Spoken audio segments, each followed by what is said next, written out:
Assalamualaikum warahmatullahi wabarakatuh. Adik-adik, selamat berjumpa lagi dengan saya Ibu Nurul Makiyah dari bagian histologi dan biologi sel, Prodi Pendidikan Dokter, Fakultas Kedokteran dan Ilmu Kesehatan Universitas Muhammadiyah Yogyakarta. Saat ini kita akan membahas topik praktikum kita, yaitu tentang histologi sistem kardiovaskuler. Selanjutnya nanti kita akan melihat satu persatu organ-organ yang terlibat dalam sistem kardiovaskuler ini. Nanti akan kita mulai dari preparat pertama. Adik-adik, praktikum histologi kardiovaskuler ini ada 5 gambar, bahkan 6, karena 5 preparat, tapi satu preparat ada 2 organ, yaitu arteri dan vena pada preparat yang pertama. Jadi saya tunjukkan ya, ini gambaran umum dari organ kardiovaskuler, dimulai dari jantung, kemudian nanti ke aorta, kemudian dari aorta kita akan melihat ke arteri dan vena, kemudian kita akan melihat bagian jantung, yaitu katup jantungnya ini. Jadi antara jantung ini kan kita ketahui memiliki 4 ruangan, atrium dan ventrikel. Nah, di bagian perbatasan antara atrium dan ventrikel itu kan ada katup, namanya valvula atrioventricularis. Nanti kita lihat gambaran histologinya juga. Jadi ini yang warnanya putih ini merupakan lanjutan dari katup, yang mana di sini nanti setelah katup ada tali penggantung, namanya chorda tendinea. Nah, ini juga akan kita cermati.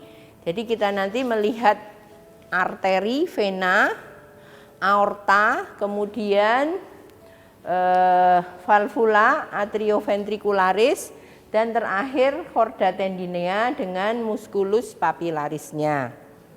Saya mulai dari arteri dan vena. Arteri vena ini pada preparatnya nanti jadi satu, ada 2 bangunan yang relatif membulat bentuknya, itu yang arteri. Kalau nanti yang bentuk lumennya tidak beraturan itu yang vena. Nah, 2 organ pembuluh darah ini letaknya berdampingan pada preparat, karena kalau yang arteri itu pembuluh darah kecil yang arteri, yang vena pembuluh balik yang paling tipis, sehingga pada vena ini nanti bentuk lumennya tidak membulat seperti ini, tetapi tidak beraturan, agak oval atau lonjong.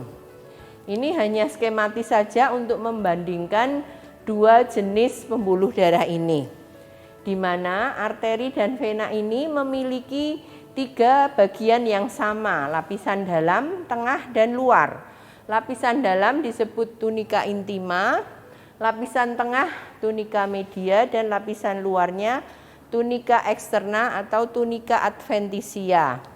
Nah, lapisan dalam itu tersusun oleh sel epitel yang disebut sebagai endotel. Jadi pembuluh darah dan jantung itu tunika mukosanya tersusun oleh selapis sel endotel berbentuk pipih selapis. Jadi arteri, vena sama, sampai dengan di jantung pada lapisan endokardium itu juga selnya sel endotel. Di bawah sel endotel ini ada lapisan namanya subendotel. Di sini isinya jaringan ikat. Kemudian ada lamina elastika interna. Ini khas ditemukan pada arteri, tidak pada vena. Pada vena hanya sel endotel dan subendotel. Tapi lamina elastika interna hanya nampak pada arteri, juga lamina elastika eksterna. Yang keduanya ini membatasi tunika muskularisnya atau tunika medianya yang berupa sel otot polos yang tersusun sirkuler. Nah, untuk lapisan otot keduanya sama, hanya yang membedakan pada arteri adalah tunika muskularisnya lebih tebal, Kalau yang pada vena lebih tipis. Kemudian yang lapisan luarnya sama, tunika adventitia atau tunika eksterna dengan jaringan ikat dan sel fibroblast. Ini perbandingan arteri vena. Nah, untuk preparatnya ini adalah arteri, ini yang arteri juga dengan lamina elastica interna, tunika medianya tebal, tersusun oleh sel otot polos sirkuler. Kalau penampang ini namanya penampang melintang, sehingga kenampakannya ya ini tunika intima, ini membrana elastica interna, lapisan paling atas ada sel endotel, terus subendotel tipis, terus ini subendotelnya, kemudian ini yang lamina elastica interna. Lamina elastica internanya enggak terlalu jelas. Terus ini otot polos. Ini yang subendotel isinya jaringan ikat.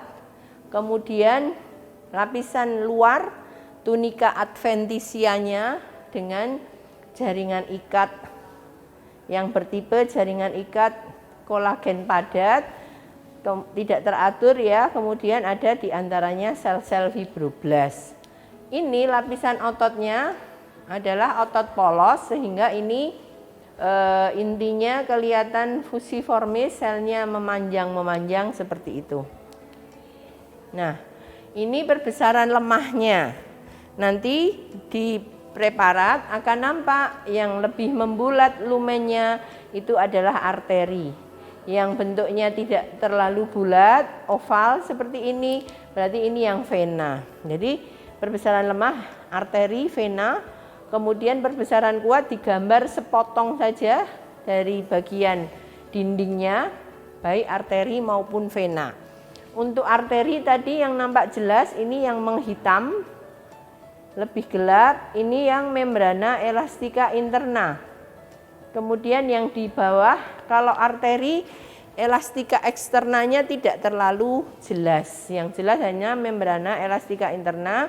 Kemudian lapisan otot polos sirkuler menyusun tunika media dari arteri ini. Kemudian ini yang warnanya lebih kekuningan, ini jaringan ikat menyusun tunika eksterna atau tunika adventitia, lapisan terluar dari dinding arteri ini. Ya, jadi tunika mukosa ini ada seperti bintik-bintik kecil di atasnya, itu adalah sel endotel. Kemudian di bawahnya tipis subendotel. Kemudian ini membrana elastica interna. Di bawah membrana elastica interna itu adalah lapisan tengah, tunika media atau tunika muscularis, karena isinya adalah lapisan otot yang tersusun sirkuler atau melingkar. Ototnya nampak bertipe otot polos. Kemudian di luar ini tunika adventitia atau tunika eksterna. Ini jaringan ikat lagi, isinya dengan sel fibroblast dan serabut kolagen. Pada vena kalau kita bandingkan, dindingnya secara keseluruhan lebih tipis, lapisan ototnya juga lebih tipis. Tetapi kalau pada vena yang paling tebal justru adalah tunika adventitianya. Kita cermati ya, pada vena dia tidak memiliki membrana elastica interna maupun membrana elastica eksterna seperti halnya pada arteri. Jadi dia hanya punya tunika mukosa dengan sel endotel, kemudian subendotel yang tipis, kemudian langsung lapisan otot polos yang melingkar sirkuler, kemudian paling bawah yang paling tebal ini adalah tunika adventitia. Itulah arteri dan vena. Saya lanjutkan, ini perbesaran kuat bagian dari arteri maupun vena. Pada arteri ya, ini nampak jelas paling atas yang tebal menonjol ini membrana elastica internanya. Kemudian di atasnya kita cermati ada bintik-bintik kecil, itu sel endotelnya. Kemudian ini tunika muskularis, lapisan otot yang paling tebal mendominasi bagian dari dinding arteri ini. Kemudian di bawahnya, paling bawah, paling luar adalah tunika eksterna atau tunika adventitia dengan jaringan ikat, serabut kolagen dan sel-sel fibroblast. Tadi pada arteri, bangunan spesifik yang nampak menonjol adalah membrana elastika interna, membatasi tunika mukosa dengan tunika muscularis. Kemudian antara tunika muscularis dengan tunika adventitia ada membrana elastika eksterna atau lamina elastika interna. Kalau membrana itu lebih tebal, kalau lamina itu lebih tipis, perbedaannya itu. Sekarang untuk vena. Vena memiliki lapisan yang sama dengan arteri, hanya bedanya tidak memiliki lamina elastika interna maupun lamina elastika interna. Jadi pada vena ada lapisan tunika mukosa atau tunika intima dengan sel endotel dan subendotel. Kemudian ini lapisan ototnya tidak terlalu tebal. Ya, ini masih otot, kemudian ini yang tunika adventitianya dengan serabut kolagen yang membentuk berkas. Ya. Kemudian tadi arteri vena, yang kedua aorta. Kalau arteri itu tipe arteri itu adalah muskulotipika. Artinya apa? Pada tunika muskularisnya yang menonjol adalah jaringan otot. Pada aorta, tunika muskularisnya bertipe elastotipika. Artinya apa? Tunika muskularis selain ada lapisan otot polos, di antara lapisan otot polos ini ditemukan serabut elastin. Ini sesuai fungsi dari aorta. Jadi dia memiliki serabut elastin di antara jaringan otot polosnya pada tunika media. Nah, ini bagian-bagian dari aorta pada dasarnya sama dengan arteri. Tunika intima atau tunika mukosa, tunika muscularis, kemudian tunika adventitia. Nah, ini tunika mukosanya dengan sel endotel ya paling atas, ini intinya pipih-pipih. Kemudian subendotel ini tipis, isinya jaringan ikat. Tidak memiliki membrana elastika interna dan eksterna, dia jadi langsung tunika muskularis yang tebal segini atau tunika media. Ini dengan pewarnaan hematoksilin eosin, ini yang nampak jelas adalah serabut ototnya. Dan di antara serabut otot ini ada bangunan yang warnanya putih-putih yang sebenarnya isinya adalah serabut elastin.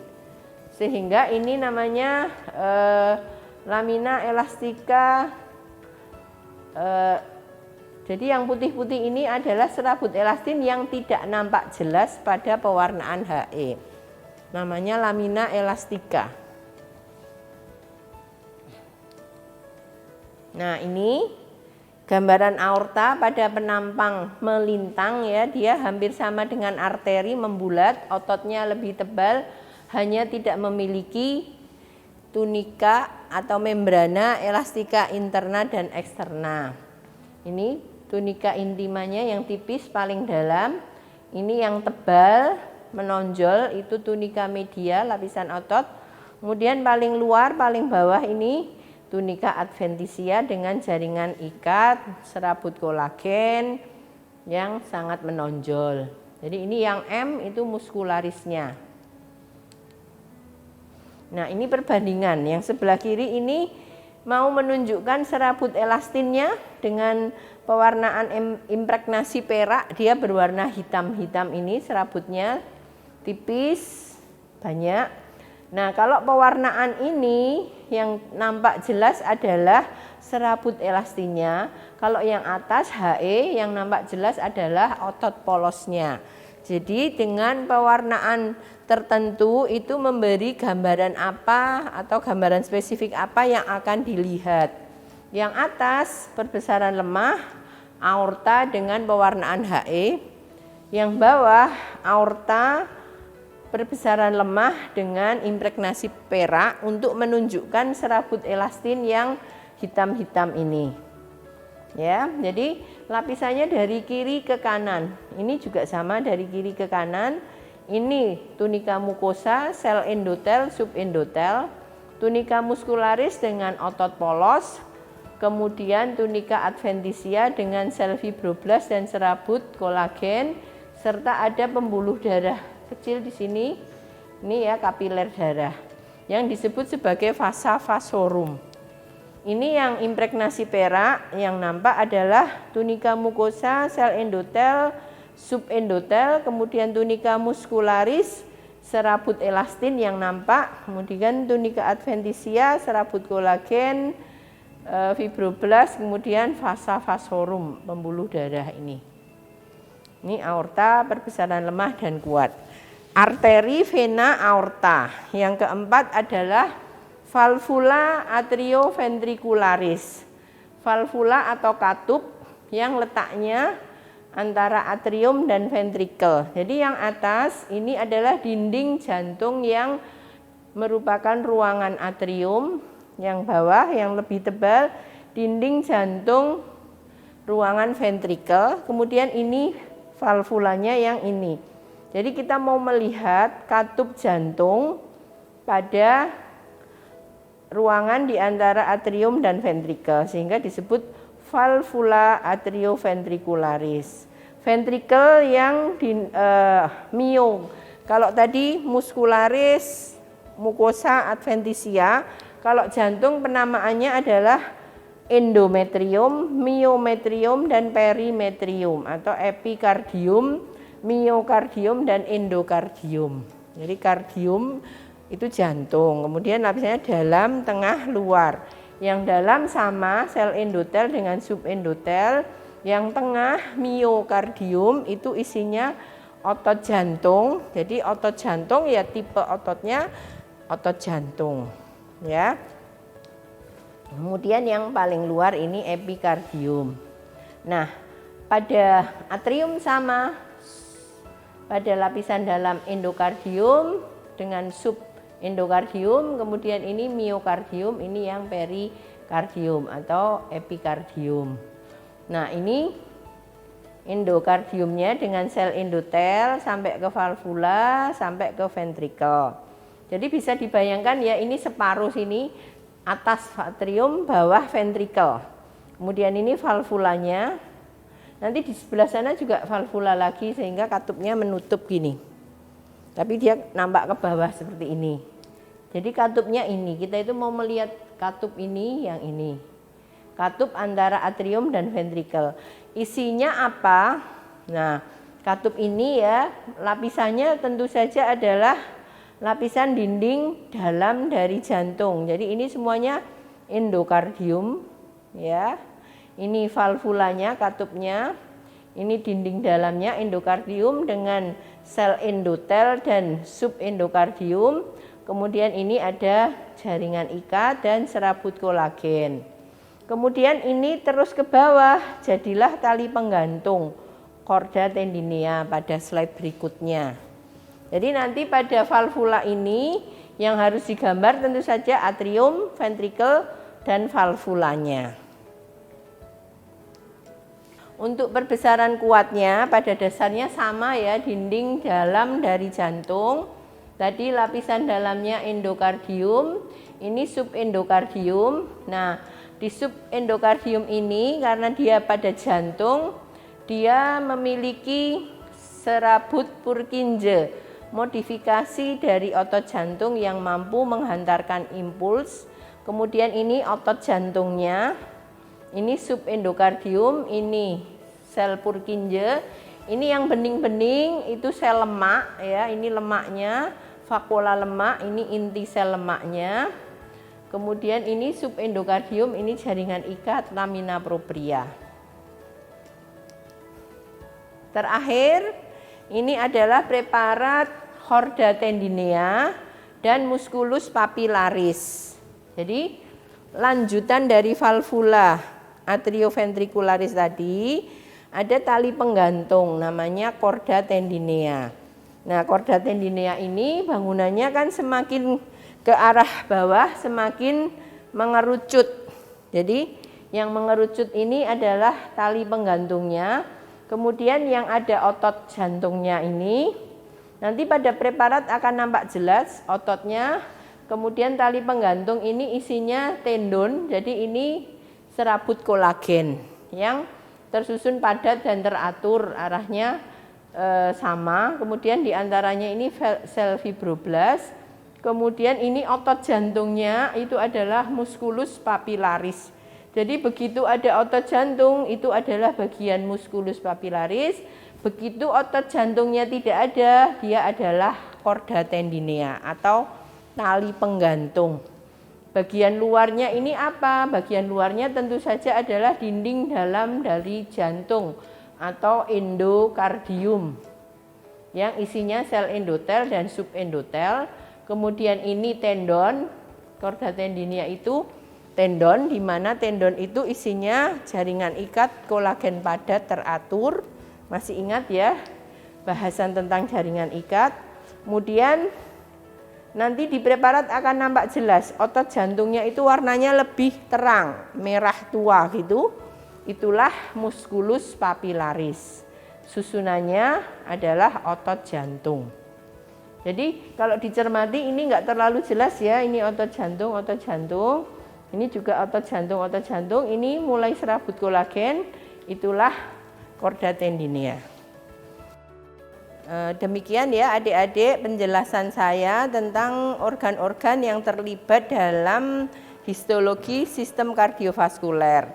Selanjutnya silahkan kalian nanti mencermati organ-organ tadi. Untuk selanjutnya kalian gambar pada lembar kerja, diberi keterangan yang jelas supaya nanti mendapat penilaian yang bagus terkait dengan tugas praktikumnya. Yaitu terkait 1, gambar yang jelas, 2, keterangan yang sesuai dan benar. Itu saja dari saya adik-adik, kurang lebihnya mohon maaf. Billahi taufik wal hidayah. Wassalamualaikum warahmatullahi wabarakatuh.